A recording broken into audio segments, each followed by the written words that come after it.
Falando um pouquinho sobre essa perspectiva da arquitetura forense, antes de passar a palavra para os colegas, a arquitetura forense, a reprodução 3D, ela ajuda muito nos nossos casos, pensando como operadora do direito, né, e também coordenadora do Projeto Mirante, porque traz um impacto visual, um impacto diferente em relação à memória, à reparação, a trazer a lembrança ali daquela vítima, dos seus familiares, e principalmente pensando numa perspectiva durante o plenário, né, no Tribunal do Júri, quando esses casos chegam, casos de violência estatal chegam a júri, mas também na parte de responsabilidade civil. Então, um pouco do que a gente vai ver aqui hoje serve para esses dois lados, né? Tanto na responsabilidade civil quanto na parte criminal. Primeiro, eu vou passar a palavra para a Paula, para ela falar um pouco para vocês da experiência dela como pesquisadora e agente de advocacy na área. Obrigada.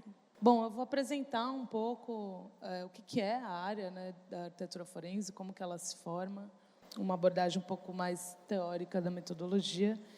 E, basicamente, é uma área de conhecimento e prática que a principal ideia é que se a arquitetura pode ser uma forma de produzir violência, ela também pode ser uma testemunha e uma forma de fazer visível essa violência e uma ferramenta potente de reparação. Bom, é uma área que surge em Londres, no contexto da Universidade de Goldsmiths, em 2010, a partir do trabalho do arquiteto Eyal Weizman, em colaboração também com um grupo de pesquisadores e doutorandos da época. E, nesse momento, eles fundam a agência, né, Forensic Architecture, que se estrutura ao mesmo tempo como um espaço de pesquisa acadêmico e uma agência independente de investigação, né? E o foco do trabalho é investigar violações de direitos humanos e ambientais a partir de uma abordagem espacial.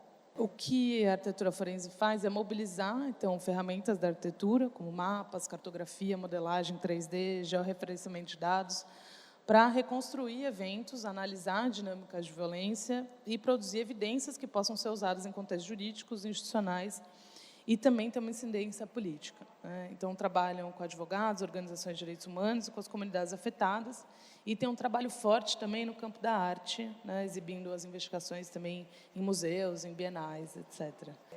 Uma ideia central proposta pelo Weizmann é que a arquitetura opera em 3 níveis ao mesmo tempo. Ela é o objeto da investigação, quando a gente olha para os edifícios, para as construções, para os territórios, que são cenas de violência.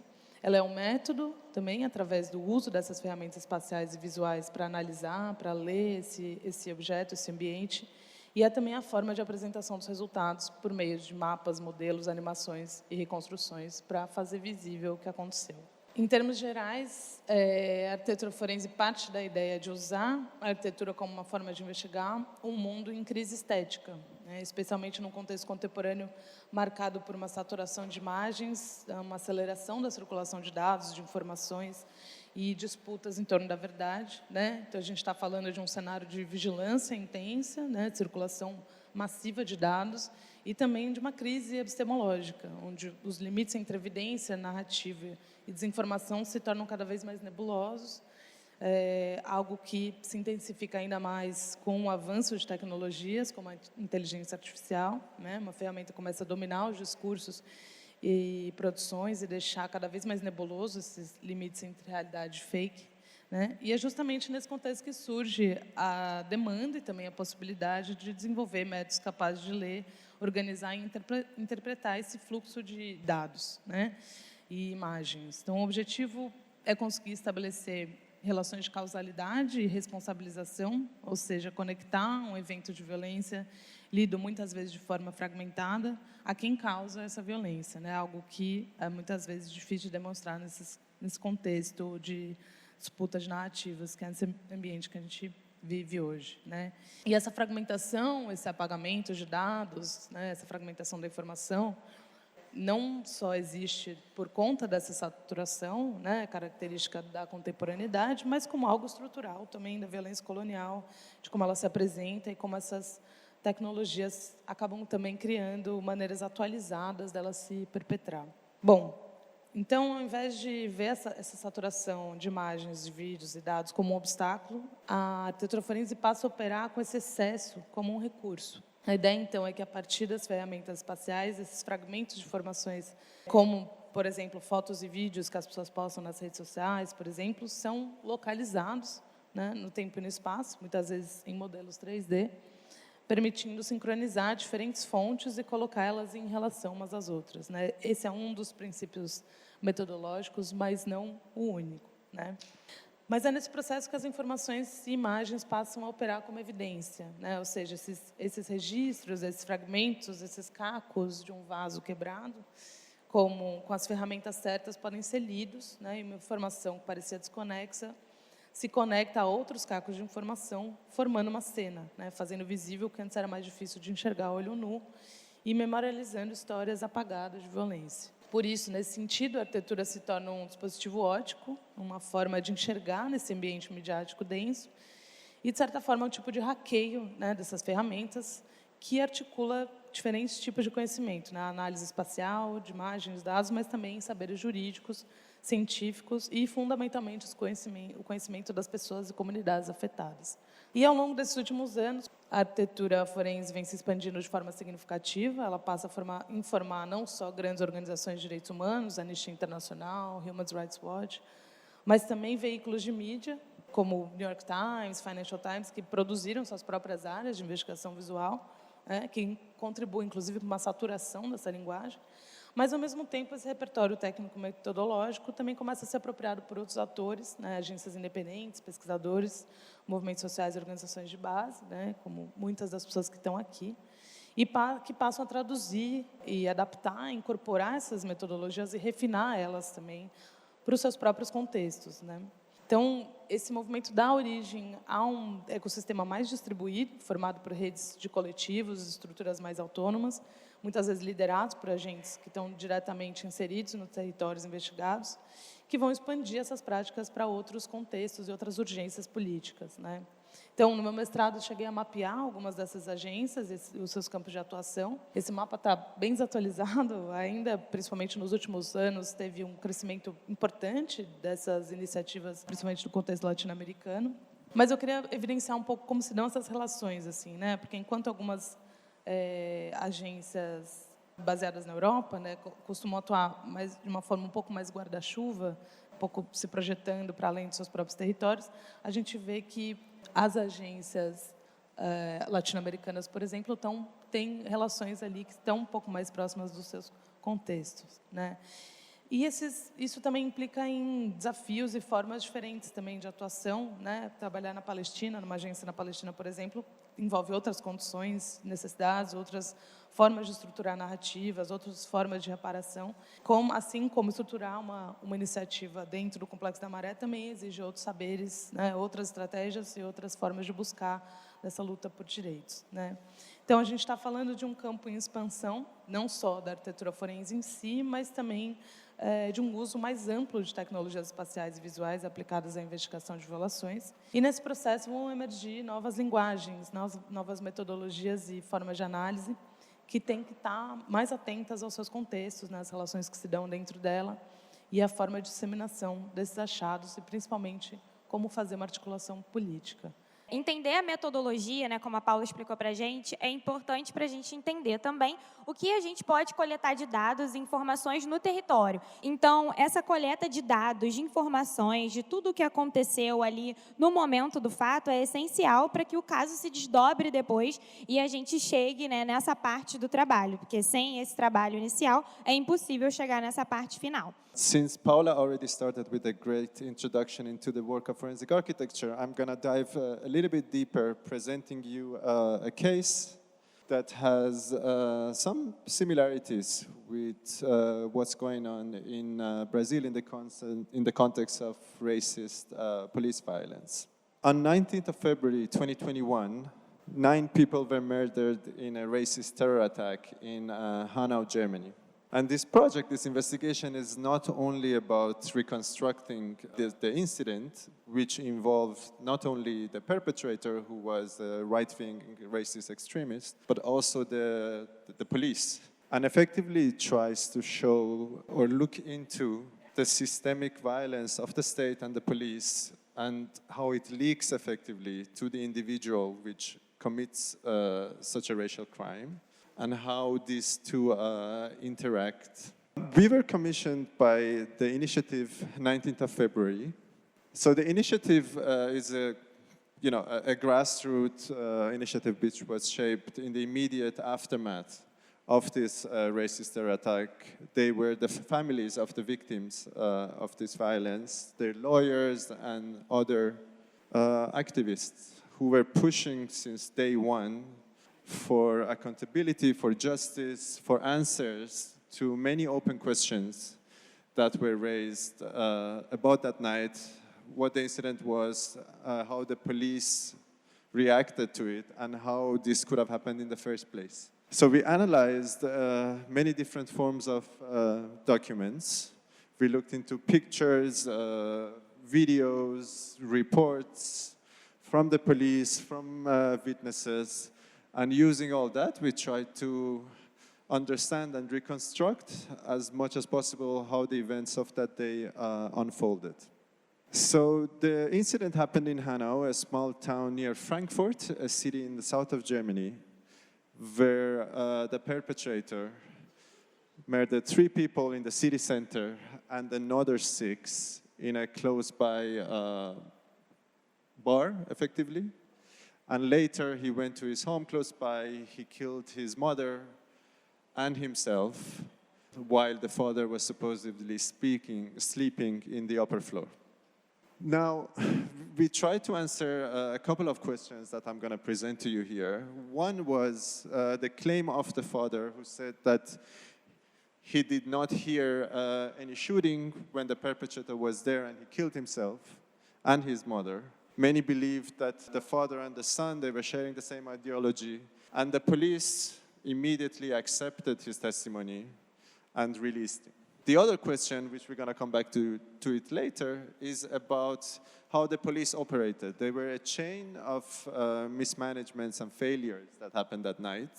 And, their continuity, the fact that there were so many, raises questions whether some sort of sympathizing between the police and the perpetrator affected the way they were operating that night. And this became particularly relevant when the next summer, months later, a group of special forces police officers who were at the site trying to capture the perpetrators, who was on the loose for a couple of hours, were found as being part of a neo-Nazi chat group, and they were effectively dismissed. So we can see how the police was investigating a perpetrator shared the same ideology. And this, in a sense, reflected in the way the operation unfolded and in the process of justice that came afterwards. So as forensic architecture usually does, we did a 3D reconstruction of the house of the perpetrator, where he killed himself and his mother. His mother was sick. He was in the living room on a bed, effectively. The perpetrator first shot his mother upstairs, and then he went downstairs and he shot himself. In the meantime, the father was allegedly sleeping in the bedroom upstairs, and he claimed to the police that he didn't hear anything. And I'm going to just say this quickly. The fact that the police was for hours in front of this place and did not act speak also to the fact that usually in such cases of racial violence, the state does not want to have somebody to prosecute. So actually they wish would have been for the perpetrator to kill himself rather than being arrested, because then this would have become a national issue. So we did a reconstruction of the living room, first using images of the forensic report, and then we created an abstract model of it because we wanted to conduct a sound experience. We wanted to sound experiment. Sorry. We wanted to check the claim of the father, who was saying that I did not hear any shots. So we wanted to see, is it possible that the perpetrator downstairs shoots twice, first his mother and then himself, and the father claims to have not heard anything? So effectively, we worked with acoustic experts, created a digital but also a physical model of the living room in a similar house, in a neighbor's house, to have a simulation of the sound effect, but also a calibration of this model using a physical model. Effectively, these are furniture who have the same acoustic properties of the furniture who were in that room, which would recreate in the most accurate way, effectively, the acoustic propagation of the gunshot sound. So here you can see what we built in real life, and this is kind of the 3D model that we used in the simulation. So we placed a speaker where the perpetrator was standing and shot his mother, and we placed a receiver where the father was allegedly sleeping, so that we can recreate this sound and measure how loud it would have been there. So we did not want to play the same sound of the gunshot because we didn't want to re-traumatize the neighbors. So we used other form of sound which have the same quality, the same signature effectively, but doesn't sound like a gunshot, and we played it. Here you can see a little bit of the experiment. I'm not sure if you have sound, but you can get an idea. So this is the report that was produced by the acoustic experts in collaboration with us, and it clearly showed that the sound in the bedroom of the father would have been clearly audible, and he was effectively lying. This was an investigation that we needed to do independently. The police did not do anything and did not confirm at all the claims of this witness. This is effectively parts of the operation of the police that day that we were analyzing, effectively double-checking the claims of the police, when they were where and what they were doing, and effectively overlaying this with the kind of data that we had about the incident. For example, this is the helicopter footage that you can see that sometimes you have also from operations here. And the metadata of this footage and what it was showing allowed us to locate in time and space what was happening that night, where the police was, at what time, and effectively whether they were able to hear the shots, because also the police claimed that they were not able to hear any shots.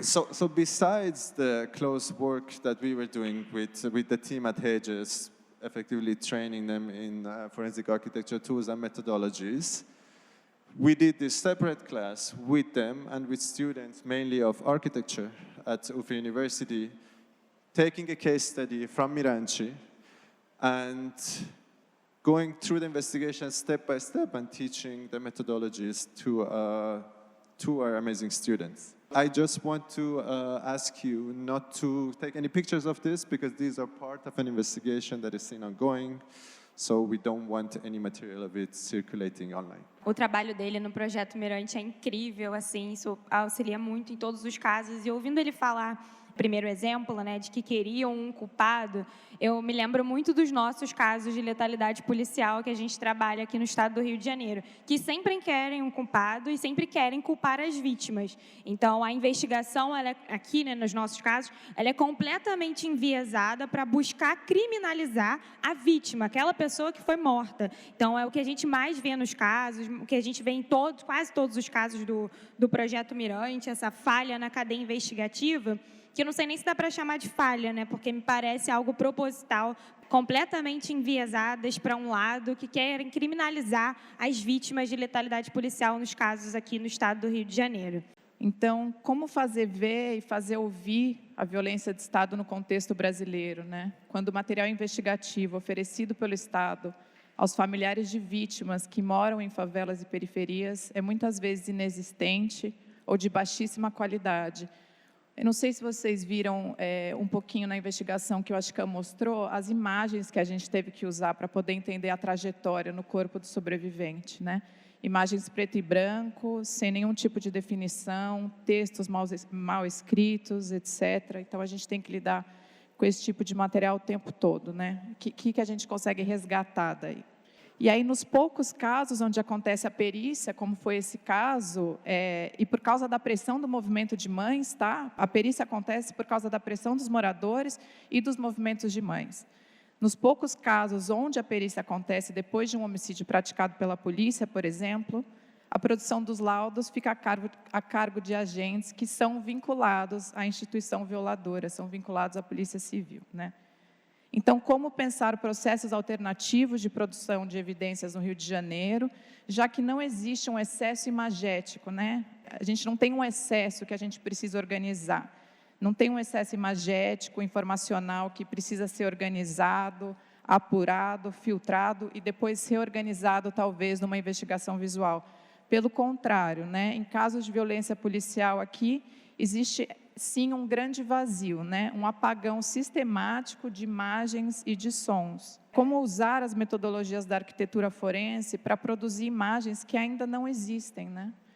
Como costurar esses fragmentos precários que vão surgindo em cada incidente, esses fragmentos que o Estado não conseguiu destruir, esses testemunhos que o Estado não conseguiu silenciar, e quais outras formas de análise forense nos permitem produzir o material mínimo necessário. As metodologias da arquitetura forense não são suficientes no nosso caso, tá? Por exemplo, a gente teve que aprender a fazer leitura de padrão de mancha de sangue, já que não existe perícia. Então, as pessoas têm que fotografar a cena do crime, um outro pesquisador tem que fazer a leitura das manchas de sangue, para a gente começar daí o trabalho, né? A gente não tem nenhum material básico para conseguir fazer um trabalho desse.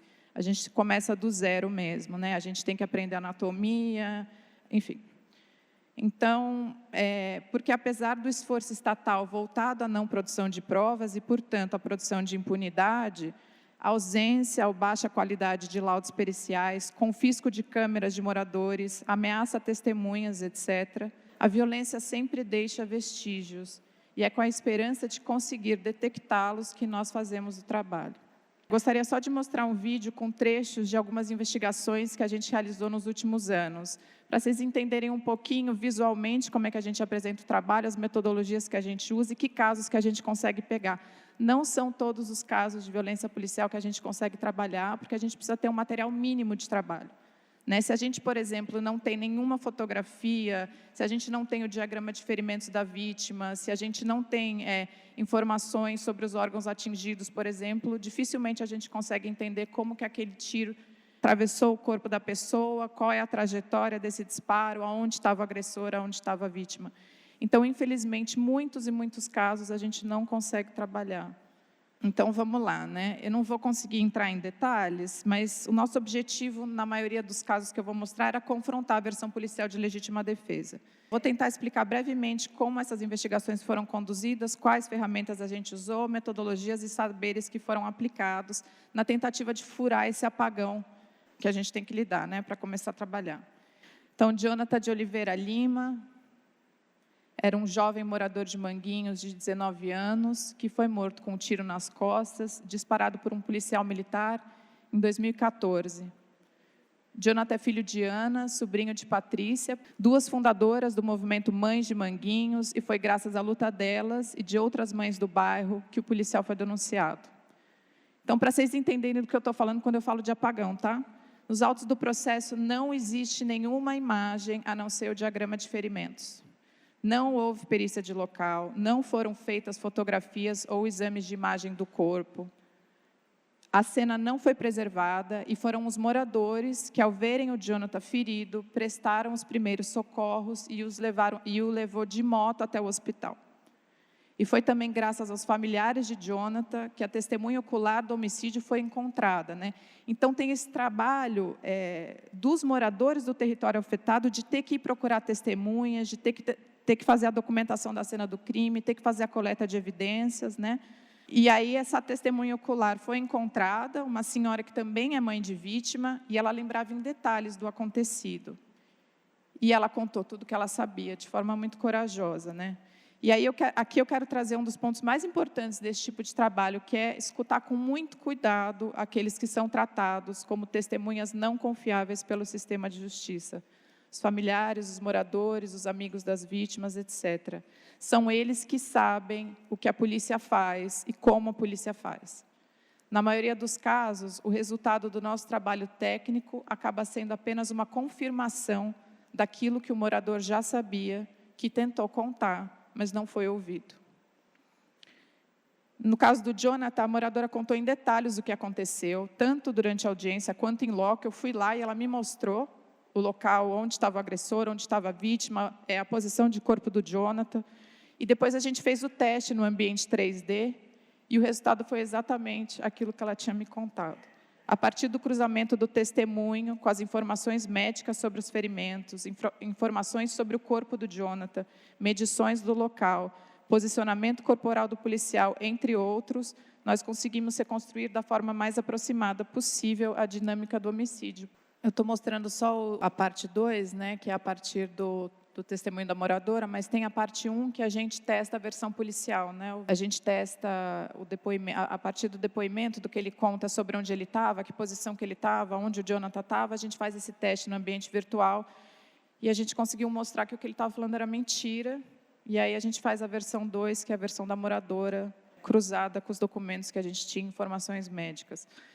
Agora o Tiago Flauzino, adolescente de 13 anos, que foi morto por policiais militares na Cidade de Deus em 2023. No caso do Tiago, foi graças à pressão dos moradores que protegeram o local e não deixaram os policiais levarem o corpo que a perícia de local aconteceu. E foi graças aos familiares que as gravações de câmeras dos comércios próximos foram recuperadas. Essa contribuição dos moradores, o compartilhamento do conhecimento que eles possuem sobre as violências e, portanto, sobre as formas de detê-la, esse esforço coletivo para uma investigação de caráter comunitário é o coração do trabalho que fazemos.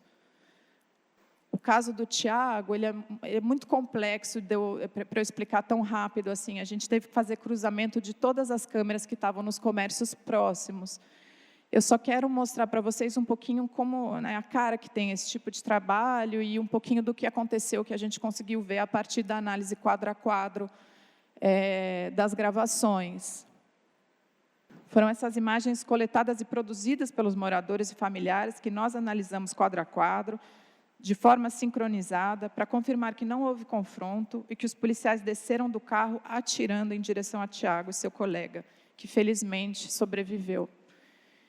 Então, ali onde vocês veem esse retângulo azul é a chegada do carro policial, os policiais correndo em direção aonde estava o Tiago. O carro para, 2 ou 3 segundos depois, os policiais já descem atirando no Tiago. E poucos segundos depois, acho que 15 segundos depois, a gente já consegue ver numa outra câmera o policial ao lado do corpo. Então, a gente conseguiu entender a duração que teve a ação policial, da saída do carro até a chegada ao lado do corpo. Teve menos de 20 segundos, né? Apesar deles alegarem que houve confronto, foram 20 segundos entre saírem do carro e o Tiago já está no chão, quase morrendo e sem receber socorro. A gente também fez uma análise da chegada dos moradores, porque os policiais dizem que os moradores estavam armados e entrando em confronto com os policiais, e a gente consegue fazer análise de todas essas gravações de câmera, mostrando que, pelo contrário, né, os moradores chegam lá muito surpresos, ficam revoltados com o que eles veem, que é aquele menino muito novo no chão, muito ferido, sem nenhum tipo de auxílio, os policiais vão embora e retornam depois, o corpo fica lá, é uma senhora que cobre o corpo, que toma conta dele enquanto a família não chega. Então, a gente também organiza, né, esse material das câmeras para a gente poder explicar melhor o que é que aconteceu. Então, a gente vê que não tem nenhum tipo de confronto, o que tem mesmo é uma grande revolta e muita tristeza também, né? A gente consegue ver nos gestos dos moradores, apesar de não ter áudio. Emily e Rebeca, 2 crianças de 4 e 7 anos, mortas na favela do Sapinho por um único tiro de fuzil disparado por policiais. O inquérito foi arquivado depois da produção de um laudo técnico da Polícia Civil. Então, nesse caso, teve pressão para que houvesse perícia, a perícia foi feita e ela ajudou os policiais a não serem responsabilizados. O laudo técnico afirmava que o tiro não teria vindo do lado da rua onde trafegava a viatura. A história era uma rua bem longa, as crianças estavam onde eu estou, uma viatura passou lá no fim e atirou contra elas, né? Essa rua onde trafegava a viatura, 5 testemunhas viram a viatura passando, 5. O laudo, de baixíssima qualidade, usava 2 manequins do mesmo tamanho, Emily a pequenininha e a Rebeca da direita. Isso aqui eram as fotos que estavam na perícia de local. 2 manequins do mesmo tamanho, era uma criança de 4 e uma de 7 anos. Tem fotos que eu não coloquei por causa do tempo. O perito, ele adiciona uma viatura no Photoshop, numa análise que ele tem que fazer de distâncias. E eu não sei se vocês estão vendo aqui, ó, eu escondi um pouquinho, Mas depois que falaram que as crianças, né, as pessoas que estavam lá falaram, mas vocês estão colocando 2 manequins do mesmo tamanho, uma criança de 4 e de 7, a ideia do perito foi chamar uma criança que estava passando na rua, de 4 anos, e colocar no lugar da pequena que foi atingida. Esse é o tipo de material que a gente tem que trabalhar. Bom, nós cruzamos os materiais do laudo com as imagens das crianças, exames médicos, fotos e vídeos do local, entre outros, para analisar espacialmente o incidente e confirmar que o tiro poderia sim ter vindo da viatura policial, com mais de 2.500 pontos de passagem livre para o disparo atingir as crianças. As crianças estavam em cima da calçada, mas, para não haver dúvidas, a gente aumentou a área de análise, né, porque elas estavam se mexendo, brincando. A gente aumenta a área de análise, inclusive, não seria necessário, mas a gente fez. A gente fez toda a medição no local, das construções, fez tudo direitinho. E aí a gente cria essa faixa ali, a partir da altura de uma viatura, do mesmo modelo da viatura policial, que passava no mesmo instante em que as crianças foram atingidas. Foi a pequena que foi atingida primeiro, então a gente pega um modelo humano com a altura dela, e a gente faz o teste de 2.500 pontos de passagem, da onde esse tiro poderia ter atingido elas. Tanto... A gente não sabe exatamente quem estava atirando, porque poderia ter sido o carona e a pessoa atrás do carona, né? São os mais prováveis. O caso do Rogério é um caso de São Paulo. O Rogério era um homem de 50 anos que foi morto deitado em uma cama no Guarujá durante a chamada Operação Escudo, que vitimou mais de 80 pessoas na Baixada Santista. Os policiais... Agora é a questão das câmeras operacionais. Os policiais usavam câmeras operacionais, mas fizeram uso irregular do equipamento. Bloquearam imagens e deslocaram-se de costas. Então, a vítima estava aqui, eles andavam assim, para não filmar. A gente fez a reconstrução 3D, mas o que eu quero mostrar é que a gente fez essa análise das câmeras e do deslocamento dos policiais no quarto onde o Rogério tinha morrido, para a gente mostrar como que os policiais já sabem usar as câmeras de uniforme, para que elas não filmem o que eles não querem que elas registrem. Então, a gente começa pelo momento do tiro, a gente sabe o momento do tiro. Eles desligaram o áudio das câmeras, a gente descobre o momento do tiro pela reação do cachorro, e aí a gente começa a análise. Vocês estão vendo como estão tampadas? Um coloca o braço, outro coloca a mão, outro coloca a parte lateral da arma. Eles fazem de lado, assim, né? Eles matam de lado. Essa área que está... rajada assim, é essa cama onde o Rogério aparece já morto, né? Vocês vão ver que eles ficam andando sempre de costas para o Rogério, né? Olha quantas imagens de parede a gente vê nas câmeras, né? Queria falar sobre o mau uso de câmeras operacionais em chacinas, mas vai ficar para a próxima. Obrigada, gente. Obrigada, Flávia. Esse vai ficar para o seminário do ano que vem, essa parte para o próximo seminário, que a gente está trabalhando ainda nisso. Poderia ficar horas falando das coisas que a Flávia disse, mas eu acho que não tem como, diante de tudo isso, não falar de perícia independente, de defender uma perícia independente a partir de tudo que a Flávia trouxe. Então, pensar que, nesses casos, né, as provas são precárias, as provas são ruins, em casos de letalidade policial aqui no Estado. Então, tem que ser feita uma discussão de perícia independente, porque é a perícia oficial que detém a verdade dos fatos, burocraticamente. Então, como é que o Estado que mata vai ser o mesmo Estado que investiga? Por vezes, é a mesma instituição que faz a investigação, é a instituição que está relacionada naquele caso de letalidade policial. Então, a gente precisa fazer essa discussão de perícia independente nesses casos de letalidade policial. Não tem como passar despercebido por isso.